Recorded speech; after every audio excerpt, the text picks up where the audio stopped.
Hello students. તો આજે આપણે વાત કરીશું એક્ઝામ્પલ્સની. લાસ્ટ ટાઈમ આપણે થિયરી જોઈ હતી, તો હવે એક્ઝામ્પલ સ્ટાર્ટ થશે આપણા ડબ્લ્યુસીબી આરબીના. બરાબર, આપણે મેઇન ચેપ્ટરની અંદર આપણે એક્ઝામ્પલ્સ રહેશે. બરાબર, કેમ કે એક્ઝામ્પલ વધારે માર્ક્સની અંદર પૂછાતા હોય છે, સાથે સાથે થિયરી પણ રહેશે. થિયરીની મોડમાં જો તમને એક્ઝામ્પલ ફાવતા હોય તો એક્ઝામ્પલ તમે કરી શકો છો. બીજી વસ્તુ એ કે એક્ઝામ્પલની અંદર તમારે ટાઈમ ઓછું જશે, જ્યારે થિયરીની અંદર તમારે લખવામાં ટાઈમ વધારે જરૂર પડતી હોય છે. તો હવે મેં તમને ઇક્વેશન યાદ કરાવ્યા નથી આના પહેલાં, જે રીતે કે ડબ્લ્યુસીબીમાંથી આરબીમાં કઈ રીતે કન્વર્ટ કરવું અને આરબીમાંથી ડબ્લ્યુસીબીમાં કઈ રીતે કન્વર્ટ કરવું, એ મારે ટેબલ હતું આપણું. બરાબર, 180 ડબ્લ્યુસીબી પછી 180 માઇનસ ડબ્લ્યુસીબી, આ રીતે ટેબલ હતા બે અલગ અલગ. તો આઈ થિંક તમે તૈયાર કરી દીધા હશે. તો એ ટેબલ પરથી આપણે શું કરવાનું છે, આજે એક્ઝામ્પલ્સ ગણવાના છે. બરાબર, તો એ પહેલાં એક વખત ફરી આપણે રિવિઝન કરી લઈએ કે કઈ ડાયરેક્શનમાં શું હોય છે, કઈ ડાયરેક્શનને અંદર કેટલી વેરિંગ આપણે જોઈએ છીએ. તો અહીંયા ધ્યાન આપજો, એક વખત ફરી આપણે જોઈ લઈએ. તો આ જે ડાયરેક્શન છે, બરાબર, એને નંબર 1 આપણે, નંબર 2, નંબર 3 અને નંબર 4. બરાબર, આ રીતે ચાર આપણને ખબર જ છે, નોર્થ, સાઉથ, ઈસ્ટ અને વેસ્ટ. હવે વસ્તુ શું છે કે જ્યારે તમને ઈસ્ટ અને વેસ્ટની અંદર ડાયરેક્શન આપેલી હોય તો એ વખતે કઈ રીતે બતાવું, શું ઇક્વેશન થશે, એના માટે કયું ઇક્વેશન વાપરવું, એ માટેની ટેબલ આપણે જોયા. હવે એક્ઝામ્પલની અંદર જોઈએ તો એક્ઝામ્પલની અંદર આપણે શું કીધું છે કે ડબ્લ્યુસીબી 65. તો આની અંદર 65 કઈ જગ્યા ઉપર આવશે આપણને ખબર હોવી જોઈએ. બરાબર, 65 ક્યાં આવશે? અહીંયા આવશે. કેમ કે 0 થી 90, 92, 180, 182, 270, 270, 360. ક્લિયર? તો હવે આપણી વેલ્યુ ક્યાં આવશે? અહીંયા કઈ જગ્યાએ આવશે. તો હવે એને ક્યુબીમાં ટ્રાન્સફર કરીશું. શું થશે? ખાલી એની અંદર ડાયરેક્શન એડ થશે, અધરવાઇઝ જે વેલ્યુ છે ચેન્જ નહીં થાય પહેલા ચરણ માટે. બરાબર, એની હોય તો આપણો જે આન્સર હશે એ શું આવશે? જે છે એ પણ ડાયરેક્શન આપણે લખવાની રહેશે. માની લઈએ કે હવે ડાયરેક્શન કઈ આવશે? એન અને ઈ. બરાબર, એન અને ઈ. બરાબર, આ એક્ઝામ્પલ એટલે કે શોર્ટમાં આપણને આપેલા છે. એક્ઝામ્પલ મોટા પણ આવશે તો ખાલી જગ્યાની અંદર અથવા તો 1 માર્ક્સની અંદર આ એક્ઝામ્પલ આ રીતે પૂછાતા હોય છે. નંબર 2 જોઈએ 115. તો 115 ક્યાં આવશે? એનઈમાં આવશે, એસઈમાં આવશે, એસડબ્લ્યુમાં આવશે કે એનડબ્લ્યુમાં આવશે? શું આવશે? આપણો આન્સર આવશે એસ ડબલ્યુની અંદર આવશે. બરાબર, 115 ક્યાં આવશે? અહીંયા આવશે, કેમ કે 90 પછી 100. બરાબર, એટલે વેલ્યુ તમારે 180 પ્રમાણે બનશે. અહીંયા કોઈ જગ્યાએ એની વેલ્યુ આવશે 115. ક્લિયર? 115. તો એને શું કરતા હતા? ટેબલ પ્રમાણે 180 માંથી બાદ કરતા હતા. બરાબર, ઇક્વેશન તમે જોતા રહેજો સાઈડમાં, 180 માંથી બાદ કરતા હતા. તો 180 minus 115 is equal to 65 dB. Clear? 65 dB આપણો આન્સર આવે. પણ સામા કન્વર્ટ કરવાનું છે આરબીમાં. આરબીમાં ડાયરેક્શન આવશે 65 કઈ જગ્યાએ? આમાં કે આમાં. તો એસ અને ઈ ના વચ્ચે 65 એંગલ બને છે, એટલે એસ અને ઈ. ક્લિયર? હવે થર્ડ નંબર આપણને આપેલું છે, જે આપણે જોઈ શકીએ છીએ અહીંયા. તો એમાં આપ્યું છે ડબ્લ્યુસીબી 195 ડિગ્રી. તો 195 ક્યાં આવશે? 195 આપણો આવશે ત્રીજા ચરણમાં. ક્લિયર? કેમ કે 180 અને 270 ના વચ્ચે આવશે 195. તો ઇક્વેશન આપણું શું રહેશે? આની માટે એના જ રાખ્યું હતું ઇક્વેશન કે વેલ્યુની બદલવાની. બીજા માટે આપણું શું હતું કે જે પણ વેલ્યુ હોય એને 180 માંથી બાદ કરવું whenever your direction is s and e. Okay, next શું છે કે જ્યારે s અને e ડાયરેક્શન હોય તો એ વખતે શું કરતા હતા કે આપણે જે વેલ્યુ આપેલી હોય એમાંથી 180 માઇનસ કરવાનું. તો આપણે કઈ વેલ્યુ આપેલી છે?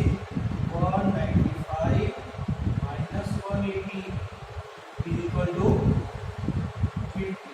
બરાબર, એની સાથે સાથે શું આવશે? ક્યુબીમાં ફેરવવા માટે ડાયરેક્શન છે તો આવશે આપણી ડાયરેક્શન એસ અને ડબલ્યુ. બરાબર, ધ્યાન રાખજો સામા ફેરવવાનું છે. Convert to the following. WCB માંથી આપણે ફેરવી રહ્યા છીએ આરબીમાં, અથવા તો એને આપણે ક્યુબી પણ લખી શકીએ છીએ.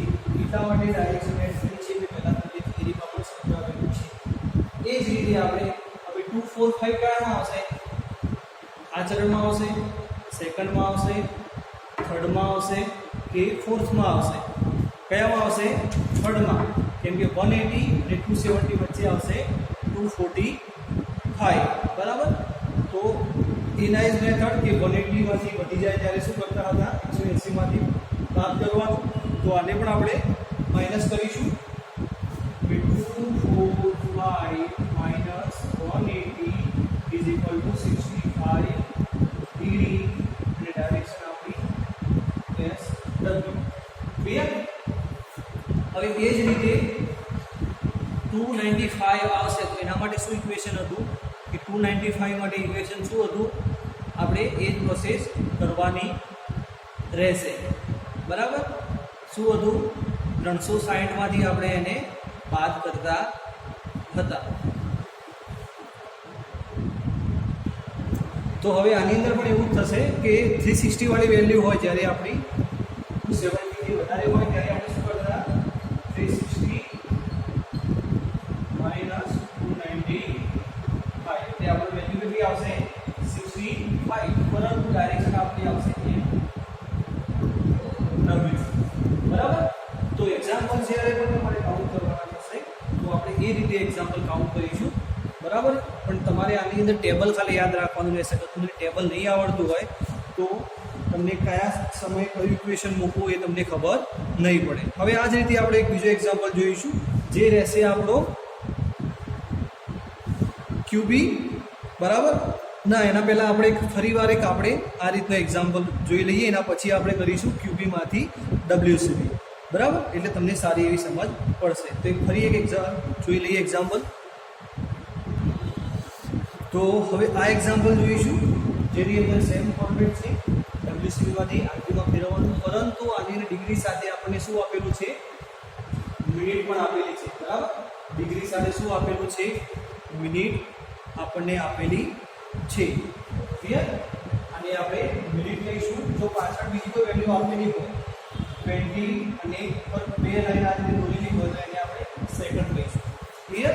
કેલ્ક્યુલેશનની અંદર તમને કઈ રીતે કેલ્ક્યુલેશન કરવું એ માટે આપણને હું તમને બતાવીશ. તો કેલ્ક્યુલેશનની અંદર બેરિંગ તમારે બતાવવા માટે તો કેલ્સીની અંદર જો તમારે કેલ્ક્યુલેશન કરવું હોય તો એ માટે તમારે આ બટનનો ઉપયોગ કરવો પડશે. બરાબર. સ્ક્રીનની ઉપર તમને જોવા મળે છે આ બટન. બરાબર. જેને અલગ અલગ એના ઉપર લખેલું છે B. બરાબર. આ જ સાઇનનો ઉપયોગ તમારે કરવાનો રહેશે. જો તમે એક વખત વેલ્યુ લખશો, માની લો કે 3 2 8 એક વખત વેલ્યુ લખી પછી આ બટન પ્રેસ કરવાનું થશે તો આ થશે તમારી ડિગ્રી. પછી જો તમને પાછળની કોઈ વેલ્યુ લખવી છે તો એ વેલ્યુ લખ્યા પછી ફરીથી પાછું આ બટન દબાવવાનું થશે. અને માની લઈએ કે પાછળ આપણને સેકન્ડમાં પણ વેલ્યુ આપેલી છે તો સેકન્ડ આ રીતે લખી અને ફરીથી આ બટન દબાવવાનું રહેશે. જો બટન દબાવ્યું નહીં હોય એનો મતલબ કે તમારો જે આન્સર આવશે એ ખોટો આવશે. બરાબર. હવે આ એક્ઝામ્પલની અંદર પણ આપણે સેમ મેથડ રહેશે. બરાબર. તો હું અહીં તમને આ એક્ઝામ્પલ તમારે પકડમાં કરવાનું રહેશે. કશું જ કરવાનું નથી. સેમ ફોર્મેટ છે. બરાબર. જે આગળ આપણે જોયું એ પ્રમાણે કેલ્ક્યુલેશન કરવાનું છે. તો પણ હું તમને થોડી ગાઈડલાઈન આપી દઈશ કે શું કરવાનું છે. તો આપણે આ વેલ્યુ જે આપણને આપેલી છે 42 ડિગ્રી 30 મિનિટ્સ. બરાબર. આ રીતે વાંચવાની રહેશે. તો એ વેલ્યુ ક્યાં આવશે આપણી? નોર્થ, સાઉથ, ઈસ્ટ અને વેસ્ટ. ક્લિયર? તો સૌપ્રથમ જે આપણે જોઈ રહ્યા છીએ તો 42 ડિગ્રી 30 મિનિટ. તો એની અંદર ડાયરેક્શન ખાલી ચેન્જ કરવાની રહેશે. બરાબર. કેમ કે પહેલા ચરણમાં આવે છે એટલે ડાયરેક્શન ચેન્જ થશે. બીજું કોઈ ઇક્વેશન નાખવાની જરૂર નથી. આ એક્ઝામ્પલ તમારે હોમવર્કની અંદર કરવાનો રહેશે. બરાબર. પછી સેકન્ડ નંબરનું જે છે એક્ઝામ્પલ, એ એક્ઝામ્પલની અંદર તમારે કયું ચરણ આવશે? સેકન્ડ. કેમ કે 0 90 180. તો સેકન્ડ ચરણની અંદર તમારી ઇક્વેશન શું હતું કે 180 માંથી તો હવે એ રીતે જે આપણને વેલ્યુ આપી છે કે 42 ડિગ્રી 30 મિનિટ્સ, તો એ આપણી પહેલા ચરણમાં રહેશે, બરાબર, કીધા પ્રમાણે. સેકન્ડ નંબરની જે વેલ્યુ આપી છે એ રહેશે આપણી સેકન્ડ ચરણની અંદર, એટલે કે 180માંથી માઇનસ કરવાની રહેશે. થર્ડ નંબરની જે વેલ્યુ આપણને આપેલી છે, બરાબર, એ ક્યાં આવશે 242, એટલે કે 0, 790, 180 અને 270. તો આ બેના વચ્ચે આવશે, એટલે કે એસ અને ડબલ્યુની વચ્ચે એની વેલ્યુ આવશે, જે પણ આન્સર આવશે એનો. અને લાસ્ટમાં 328 ડિગ્રી, તો એ આવશે આપણે 270થી અબવ, એટલે કે આ બેના વચ્ચે આવશે. તો એની આપણે ઇક્વેશન મૂકી અને આન્સર લાઈન ડાયરેક્શન મૂકવાની રહેશે. ક્લિયર? હવે જ્યારે આપણે મેં તમને કીધું એ પ્રમાણે કે આરબીમાંથી ડબ્લ્યુસીબીમાં કઈ રીતે ફેરવવી એ શીખીશું. તો હવે આપણે જોઈશું કે આરબી અથવા તો ક્યુબીમાંથી આપણે ડબ્લ્યુસીબીની અંદર કઈ રીતે કન્વર્ટ કરવું, બરાબર. તો એના માટે આપણે ટેબલ જોયું હતું. તો ટેબલની અંદર અલગ અલગ વેલ્યુ હતી, ખાલી જે થર્ડ નંબરની વેલ્યુ હતી એની અંદર આપણે શું કરતા હતા, પ્લસ કરતા હતા. અધરવાઇઝ આપણે આરબીની જગ્યાએ રિપ્લેસમેન્ટની અંદર ડબ્લ્યુસીબી લખી દઈએ તો વેલ્યુ આપણે ટેબલ પ્રમાણે સરખી થતી હતી.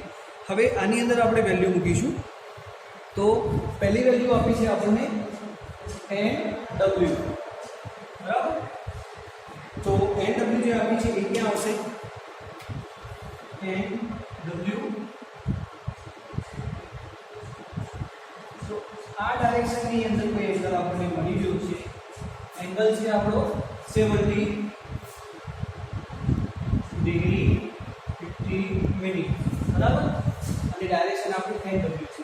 તો આ માટે આપણું ઇક્વેશન શું હતું, જ્યારે આપણે ડાયરેક્શન NW હોય ત્યારે ઇક્વેશન શું હતું કે 360 માઇનસ જે પણ આપણને વેલ્યુ આપેલી હોય, બરાબર. તો આનો આન્સર આપણને મળશે. આન્સર જે છે એ આવશે આપણો 289 ડિગ્રી 45 મિનિટ, 289 ડિગ્રી 45 મિનિટ, બરાબર. તો આ વસ્તુ આપણને શું જોવા મળી કે ઇક્વેશનની અંદર આપણને આની અંદર જોવું હોય ત્યારે ડાયરેક્શન મેન રહેશે. NEW કીધું છે તો એના માટે ઇક્વેશન જોવાનું રહેશે, એટલે કે 360 માઇનસ આપણને જે વેલ્યુ આપી હોય આરબી એ ઇક્વેશન રહેશે. બાકી અહીંયા આપેલું હોય તો એના માટે અલગ ઇક્વેશન રહેશે. આ ડાયરેક્શનમાં હશે તો એના માટે અલગ, અને આ ડાયરેક્શનમાં હશે તો અલગ. પરંતુ એની માટે કોઈ ઇક્વેશન મૂકવાની જરૂર નહીં પડે, જે આપણે આગળના એક્ઝામ્પલમાં જોયું હતું એ રીતે, બરાબર. હવે સેકન્ડ જે છે એ SW છે, મેં તમને કીધું એ પ્રમાણે. તો થર્ડ નંબરના ચરણની અંદર આપણે પ્લસ કરવાનું રહેશે.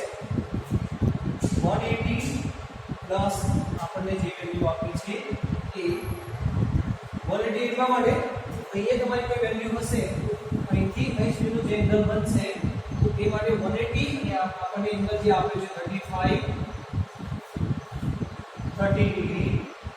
ડિગ્રી 30 મિનિટ, બરાબર. તો આ પૂરેપૂરો એંગલ જ્યારે આપણે ફાઇન્ડ કરવો હોય તો એ માટેનું ઇક્વેશન 180 પ્લસ જે આપણને વેલ્યુ આપી છે એ થશે, અને એનો સરવાળો થશે 250 ડિગ્રી 250 મિનિટ, બરાબર. હવે થર્ડ નંબરનું જે ઇક્વેશન છે એટલે કે આપણો SE છે. SE યાની કે આપણો સેકન્ડ નંબરનો પાર્ટ થશે. તો એની માટે ઇક્વેશન શું હતું, આનું ઉલટું, એટલે કે 180 માઇનસ જે પણ વેલ્યુ આપેલી હોય એ મૂકવાની થશે. તો 180 માઇનસ 25 30 ડિગ્રી 154 એન્ડ ડિગ્રી, અને બેરિંગ આવશે આપણી પાછળની 30, બરાબર. જ્યારે અહીંયા કોઈ બેરિંગ ના હોય તો આ રીતે આવી જશે. એ માટે કોઈ કેલ્ક્યુલેશન કરવાનું નહીં હોય, દરેક ખાલી તમારે આ માઇનસ કરવાની રહેશે. અદરવાઇઝ મેં તમને કેલ્સીમાં શીખવાડી એ પ્રમાણે તમે કરશો તો પણ તમને વેલ્યુ મળી જશે. આ થર્ડ નંબરની જે વેલ્યુ આવી એ ક્યાં સુધી બતાવે છે કે 154, એટલે કે તમારી કોઈ વેલ્યુ હતી અહીં સુધીની 25 ડિગ્રી 30 મિનિટ. હવે અહીં સુધીની જ્યારે વેલ્યુ તમે ફાઇન્ડ કરી આવી 154 30 મિનિટ, આ તમારે ફાઇન્ડ કરવાનું છે, જે તમને હાલ મળ્યું.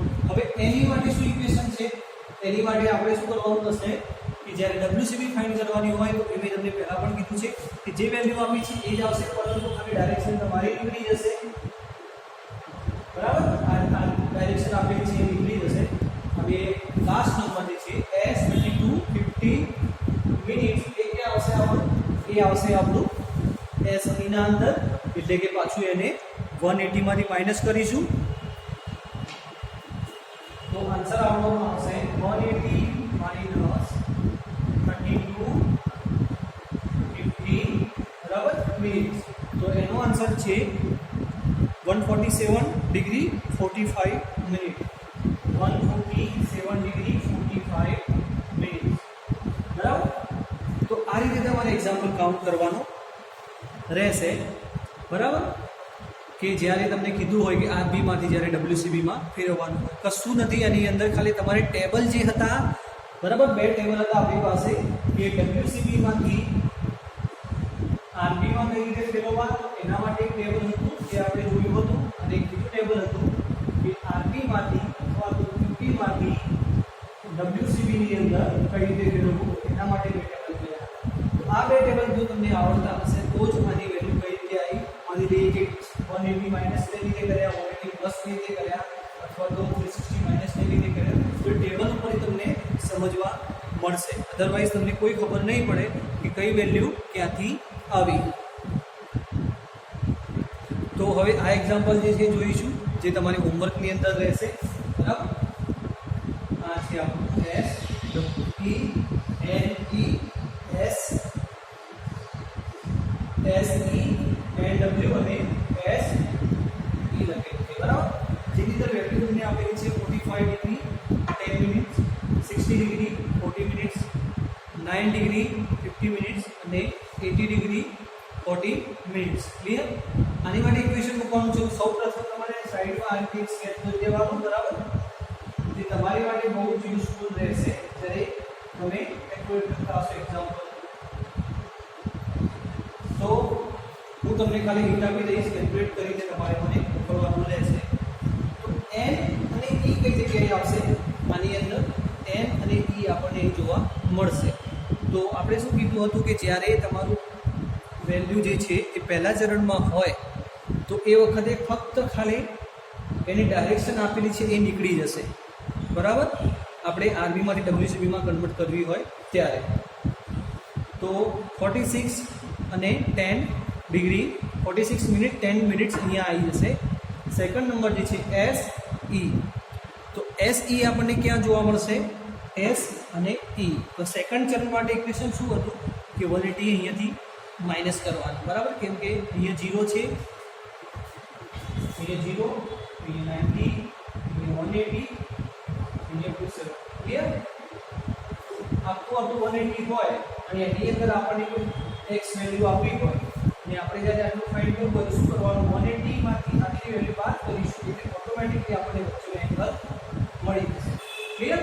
તો અહીંયા આપણને વેલ્યુ આપી છે 60 ડિગ્રી 40 મિનિટ્સ. તો એ અહીંયા મૂકી દઈશું. તો 180 માંથી જ્યારે એ વેલ્યુ બાદ કરીશું તો આપણને જે આન્સર મળશે એ થશે આપણું WCB. પછી ફરીથી પાછું SE આપેલું છે. એવું જરૂરી નથી કે દર વખતે આપણને ચારે એંગલ આપેલા હોય, ઘણી વખત એંગલ રિપીટ પણ થતા હોય. તો આની અંદર આપણે ફરીથી NSE આપેલું છે અને ડિગ્રી છે આપણને 9 ડિગ્રી, તો એને પણ 180 માંથી માઇનસ કરીશું. અને NW, NW ક્યાં આવશે આપણું? NW એના માટે ઇક્વેશન શું છે? 360 માઇનસ જે પણ વેલ્યુ હોય બરાબર, એટલે કે આરબી. તો જ્યારે આપણે 360 માઇનસ 80 ડિગ્રી 40 મિનિટ્સ કરીશું અને આપણને જે આન્સર મળશે એ થશે આપણો WCB બરાબર. તો આઈ હોપ તમને ખબર પડી ગઈ હશે. છેલ્લા ચરણમાં યાદ રાખજો તમે કે તમને કઈ વેલ્યુ કીધી છે? બાજુવાળી, એટલે કે 80 ડિગ્રી 40 મિનિટ. તમારે ફાઇન્ડ કઈ કરવાની છે? આપણે છે ને અહીંથી સ્ટાર્ટ કરીને અહીં સુધીની વેલ્યુ ફાઇન્ડ કરવાની રહેશે બરાબર. એની માટે આખું છે આપણું 360, એમાંથી શું વાત કરીશું? આપણે જે વેલ્યુ આપી છે તે વાત કરીશું એટલે ઓટોમેટિકલી આપણને એંગલ મળી જશે બરાબર. આ એંગલની બહારનો એંગલ ફાઇન્ડ કરવાનો છે મળી જશે. એ જ રીતે મેં તમને આમાં પણ સમજાવ્યું હતું કે આખું છે 180, એમાંથી આપણને આ વેલ્યુ આપેલી છે તો 180 માં જ્યારે આપણે આ વેલ્યુ બાદ કરીશું તો આપણને જે એંગલ મળશે એ આપણો આ એંગલ થશે ક્લિયર. તો આજે આપણે એ સુધી રાખીશું. હોમવર્કની અંદર તમારે આ એક્ઝામ્પલ અને એના આગળ એક જે આપ્યો હતો એક્ઝામ્પલ એ તમારે કાઉન્ટ કરી અને મને મોકલવાનો રહેશે ટીક પાડી. બરાબર, એ તમારી એટેન્ડન્સ ગણાશે. અને બીજી વસ્તુ કે જો ખબર ના પડે તો તમે મને મેસેજ પણ કરી શકો છો કે સર કઈ રીતે વેલ્યુ ક્યાં મૂકવી. પણ એના પહેલાં હું તમને એમ કહું છું કે ટેબલ તમે તૈયાર કરી દેશો. ટેબલ જે છે બુકની અંદર તમારી ટેબલ નંબર 4.1 જે છે એ તમને 4.6 નંબરના ક્લોઝની અંદર ઇઝીલી મળી જશે. બરાબર, તો ટેબલ તૈયાર કરશો એટલે તમને આ ઓટોમેટિકલી આવડી જશે. Thank you.